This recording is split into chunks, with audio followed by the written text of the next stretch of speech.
Haleluya, puji Tuhan, salam sejahtera bagi kita semuanya. Kembali kita dalam Renungan 79, kita akan sama-sama kembali belajar firman Tuhan. Biar firman Tuhan ini terus menjadi penolong dalam kehidupan kita, dalam kita menjalani apapun di dalam kehidupan kita. Kita akan sama-sama belajar firman Tuhan, renungan saat ini di dalam Amsal pasal yang ke-28 ayat yang ke-13. Ya, Amsal 28 ayat yang ke-13 di sana dikatakan, siapa menyembunyikan pelanggarannya tidak akan beruntung, tetapi siapa mengakuinya dan meninggalkannya akan disayangi. Ya. Dari renungan Amsal pasal 28 ayat 13 ini, salah satu hal yang merusak hubungan manusia dengan Tuhan adalah ketika ia menutupi kesalahan atau dosa di hadapan Tuhan.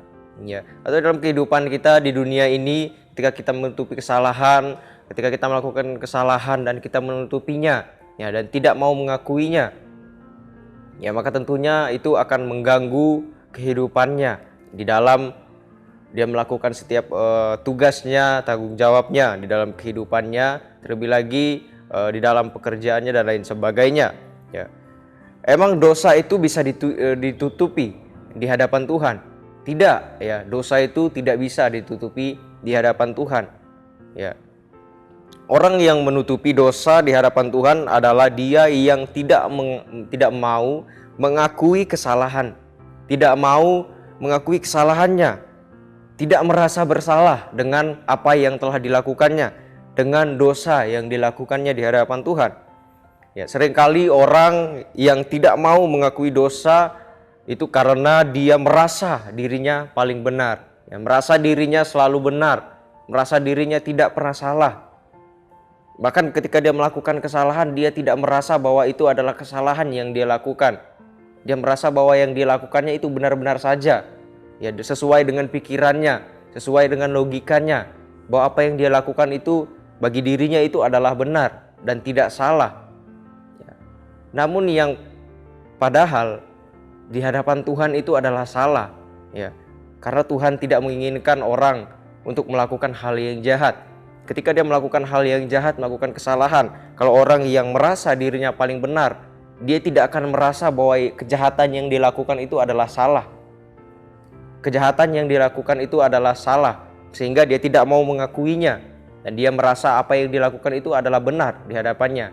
Padahal yang di hadapan Tuhan itu adalah perbuatan yang salah, perbuatan yang jahat, ya. Nah, juga orang yang tidak mau mengakui dosanya adalah karena gengsi. Wah, dia merasa, wah, gengsi dong mau ngakuin kesalahannya, gengsi dong, malu dong, ya, mengakui perbuatannya yang salah, perbuatannya yang jahat di hadapan orang, ya, di hadapan orang, di hadapan Tuhan. Itu tadi karena juga apa? Karena merasa paling benar, ya. Merasa benar mungkin, ya, wah, ini mungkin benar, ya, saya tidak melakukan seperti yang demikian, tidak terlalu, ya, merasa bahwa wah, tidak terlalu melanggar, padahal yang sama saja bahwa itu ternyata melanggar, ya, dan tidak mau mengakuinya karena gengsi dan lain sebagainya. Kalau kita tidak mau mengakuinya di hadapan manusia atau di hadapan orang, ya, kita tidak mau menceritakannya, minimal kita bisa mengakuinya di hadapan Tuhan, datang kepada Tuhan, mengatakan kepada Tuhan, Tuhan, ini aku telah melakukan kesalahan, Tuhan ampuni aku, ya. Biar kita mau mengakui kesalahan kita. Ketika kita melakukan kesalahan, kita sudah tahu bahwa kita telah melakukan hal yang jahat, melakukan dosa, maka biarlah kita mau mengakuinya. Ya, seperti tema yang saya bawakan di renungan ini adalah akui dan tinggalkan, ya. Akui dan tinggalkan kesalahan yang telah kita lakukan, perbuatan yang kita lakukan, ya. Mengakui kesalahan yang kita lakukan, jangan merasa diri kita paling benar, jangan merasa gengsi ketika ingin mengakui kesalahan, ya, karena di hadapan Tuhan tidak ada gunanya, ya, tidak berguna orang yang merasa paling benar, tidak berguna orang yang merasa gengsi untuk mengakui dosanya, ya. Tidak berguna orang yang si paling benar itu, tidak berguna orang yang gengsian itu di hadapan Tuhan. Karena di hadapan Tuhan yang Tuhan inginkan adalah untuk kita jujur di hadapan Tuhan, mengakui kesalahan kita di hadapan Tuhan. Di hadapan Tuhan tidak ada gunanya yang namanya gengsi, ya, yang namanya si paling benar. Yang berguna di hadapan Tuhan adalah ketika kita mengakui dosa atau kesalahan yang kita lakukan. Ya, sehingga seperti yang firman Tuhan katakan, ya. Firman Tuhan di Amsal 28 ayat yang ke-13 ini, tetapi siapa mengakuinya dan meninggalkannya akan disayangi. Ya, dan Tuhan juga mengasihi orang yang mau mengakui dosanya, orang yang mengakui kesalahannya. Tuhan mengasihi mereka. Ya. Dan tentunya seperti tema yang saya bawakan adalah akui dan tinggalkan. Bukan hanya sekedar mengakui saja, wah Tuhan aku ini sudah bersalah, Tuhan aku ini sudah melakukan hal yang jahat, Tuhan aku ini sudah melakukan dosa. Tetapi juga langkah selanjutnya adalah meninggalkan dosa itu, meninggalkan kesalahan itu. Ya Bapak Ibu Saudara, kalau kita mempunyai kita yang bersuami istri atau kita suami istri atau pasangan, ya kalau pasangan melakukan kesalahan dan kita tahu dan kita yang melakukan kesalahan datang kepada pasangannya meminta maaf, ya meminta maaf, wah maaf saya sudah melakukan kesalahan, tetapi tidak meninggalkannya, maka pasti akan diulang lagi melakukan kesalahan lagi. Misalkan ya suami dan istri, suaminya selingkuh dan minta maaf kepada istrinya telah melakukan kesalahan, ya tetapi tidak meninggalnya, maka akan diulangi lagi, ya selingkuh lagi, maaf, selingkuh lagi, maaf, selingkuh lagi. Jadi maaf itu menjadi jalan untuk melakukan hal yang jahat, ya. Karena tidak meninggalkannya. Maaf itu menjadi seperti surat izin untuk melakukan kembali hal yang jahat, sehingga terus menerus ya melakukan hal yang jahat. Dan itu tentunya salah, ya, tentunya tidak benar. Ya, yang benar adalah kalau kita mengakui kesalahan, menyesali apa yang sudah diperbuat, maka mengakui kesalahan itu dan meninggalkannya. Ya, tidak sekedar mengakui saja, tidak berhenti di mengakui saja, tetapi juga meninggalkannya, meninggalkan hal yang jahat itu. Ya, menyesali perbuatan yang sudah dilakukan bahwa itu adalah hal yang jahat. Nah, mengakui kesalahan yang kita perbuat di hadapan Tuhan, lalu tinggalkan, itulah yang Tuhan mau di dalam kehidupan kita. Ya, tujuan dari mengakui kesalahan ya, adalah kepada ketaatan. Ya, ketika sudah mengakui kesalahan, menyesali perbuatan yang sudah dilakukan, ya maka akan mengarah kepada ketaatan, ketaatan kepada apa yang Tuhan perintahkan, ketaatan kepada firman yang Tuhan katakan, Tuhan sampaikan. Ya, turuti apa yang firman Tuhan katakan, perintah Tuhan yang Tuhan sampaikan di dalam kehidupan kita, supaya kita tidak lagi melakukannya, tidak lagi melakukan hal yang jahat di hadapan Tuhan.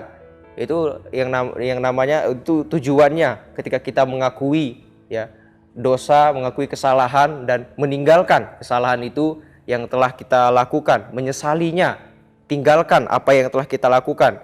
Ya, tinggalkan perbuatan yang jahat yang kita lakukan di hadapan Tuhan, supaya kita tidak lagi melakukannya, ya. Karena itu biarlah kita di dalam kehidupan kita, apa yang pernah kita lakukan, kesalahan yang pernah kita lakukan, ya, kejahatan yang pernah kita lakukan, dosa yang kita pernah lakukan, ya. Jangan merasa bahwa diri kita paling benar, atau jangan merasa gengsi untuk kita mengakui dosa kita, kesalahan kita, sekecil apapun itu, ya, akui di hadapan Tuhan. Katakan kepada Tuhan bahwa Tuhan, aku ini telah berdosa, Tuhan aku melakukan kesalahan, saya menyesali perbuatan saya, ya, dan bukan hanya sekedar menyesali, tapi saya mau meninggalkannya, ya, mau meninggalkan perbuatan saya yang jahat dulu, ya, perbuatan saya yang selama ini saya lakukan, ya, supaya tidak mengulanginya lagi, ya, supaya tidak mengulangi terus mengulangi kesalahan, ya, karena orang yang berkenan di hadapan Tuhan adalah yang hidupnya benar terus di hadapan Tuhan, yang tidak melakukan kesalahan lagi, tidak lagi melakukan pelanggaran. Jadi biarlah kita ketika kita melakukan hal yang jahat atau melakukan dosa, melakukan pelanggaran di hadapan Tuhan, biarlah kita mau mengakuinya di hadapan Tuhan dan meninggalkan kesalahan itu, meninggalkan hal yang jahat itu, meninggalkan dosa itu, supaya kita tidak lagi masuk di dalam di dalam dosa, tidak lagi terjerumus di dalam dosa itu. Ya, dan biarlah kehidupan kita terus berkenan di hadapan Tuhan, terus melakukan apa yang Tuhan inginkan di dalam kehidupan kita. Jadi biarlah dari renungan firman Tuhan ini mengingatkan kita bahwa biarlah kita mau akui kesalahan kita, kesalahan yang kita buat di hadapan Tuhan. Ya, jangan kita gengsi untuk mengakui kesalahan kita, jangan kita merasa diri paling benar sehingga tidak mengakui kesalahan. Tetapi akuilah apa yang telah dilakukan, kesalahan yang dilakukan, dosa yang dilakukan di hadapan Tuhan. Minta ampun kepada Tuhan, menyesalinya, ya, dan taat kepada perintah Tuhan, taat kepada firman Tuhan, dan tinggalkan, ya, meninggalkan apa yang telah dilakukan, kejahatan yang dilakukan tersebut, kesalahan-kesalahan yang dilakukan, biar kita mau tinggalkan, sehingga kita hidup di dalam Tuhan, hidup berkenan di hadapan Tuhan, hidup terus melakukan apa yang Tuhan inginkan, Tuhan kehendaki di dalam kehidupan kita. Sekali lagi, biarlah kita mau akui kesalahan kita dan tinggalkan kesalahan yang telah kita perbuat di hadapan Tuhan, untuk kita menjadi umat-umat Tuhan, menjadi anak-anak Tuhan yang hidup kudus di hadapan Tuhan, yang berkenan di hadapan Tuhan, yang terus taat melakukan kebenaran-kebenaran firman Tuhan. Puji Tuhan, demikian kebenaran firman Tuhan. Biarlah firman Tuhan ini bisa memberkati kita, ya, sama seperti firman Tuhan katakan, siapa menyembunyikan pelanggaran tidak akan beruntung. Ya, dia tidak akan beruntung di dalam kehidupannya, apa yang dilakukan, pekerjaan yang dilakukan, karena selalu menyembunyikan kesalahan. Ketika melakukan kesalahan tidak mengakuinya, tetapi orang yang mengakuinya ya akan disayangi. Orang yang mau mengakui kesalahan pasti akan diampuni, ya, akan menerima pengampunan, asalkan dia tidak lagi melakukannya, meninggalkannya. Dan biarlah kita mau melakukan firman Tuhan ini dalam kehidupan kita, kita praktekkan di dalam kehidupan kita. Biarlah kehidupan kita terus melakukan firman Tuhan. Puji Tuhan, demikian kebenaran firman Tuhan, kiranya memberkati kehidupan kita. Terima kasih bagi Bapak Ibu Saudara sekalian yang telah mengikuti Renungan 79, kiranya bisa menjadi berkat di dalam kehidupan kita semuanya. Biarlah firman-firman Tuhan yang kita dengarkan terus kita lakukan di dalam kehidupan kita, dan biarlah kita menjadi anak-anak Tuhan yang terus melakukan firman Tuhan. Terima kasih bagi Bapak Ibu Saudara sekalian yang ingin didoakan untuk pokok-pokok doa tertentu, menceritakan kesaksian, mujizat, kesembuhan, pemulihan, masalah keluarga, dan lain sebagainya, dapat disalurkan melalui chat WhatsApp di nomor 0813 2742 0088. Kita akan berdoa untuk firman Tuhan.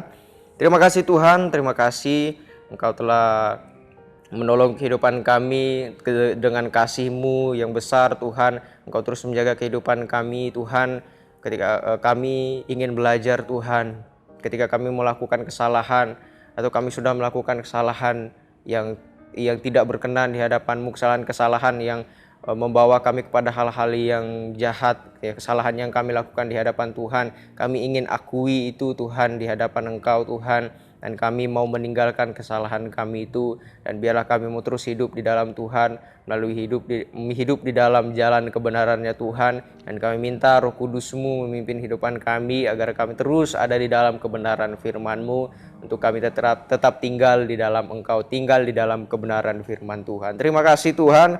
Ya Tuhan, tolonglah kami umat-umat-Mu untuk saling mengasihi sama seperti Engkau telah mengasihi kami, sehingga orang akan tahu bahwa kami umat-Mu adalah murid-Mu. Dan biarlah hidup kami terus ada di dalam Engkau, di dalam kasih-Mu, dan kami mau hidup di dalam Engkau Tuhan, melakukan setiap kehendak-Mu Tuhan. Terpujilah nama-Mu di dalam nama Yesus Kristus. Haleluya. Amin.